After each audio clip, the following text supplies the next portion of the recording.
Hi guys, so magluluto nga pala tayo ng pork adobo. Ayan, binalian ko siya ng hot water. Alam mo naman yan, hinawak-hawakan doon sa store. Add na natin tong oil, yan, tong mantika. Add na natin yung bawang guys. Ayan nga, so haluin natin. And then, after, add na natin tong sibuyas na aking ginayat. Haluin uli natin siya guys. Ito na yung pork na hinugasan ko, na binalian ko. Na-drain ko na siya guys. Haluin uli natin siya.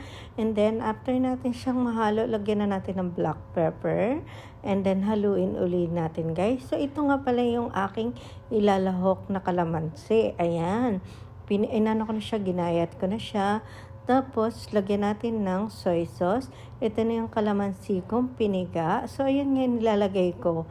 Kalamansi na libre sa kapitbahay para vitamin C yung pang-aasim natin, diba? So, yun nga guys. So, after natin siya malagyan ng kalamansi, haluin na natin siya guys. And then, lagyan natin itong, alam mo na, pangpasarap. Alam niyo na yan guys. So, lagyan natin ng konti lang. And then, add na natin tong laurel. So, depende kung ilang gusto nyong laurel ha. Ako kasi maybe 3 or 4 para mabango. Ayan. So, tapos, haluin uli natin siya guys. So, tinakpan ko na siya kasi low heat lang. And then, hindi ko na siya inad ng water. So, kasi lalambot din naman yan basta low heat lang guys. So, add na natin tong aking sili na 3. I love you. Takpan natin uli. And then, ayan nga guys.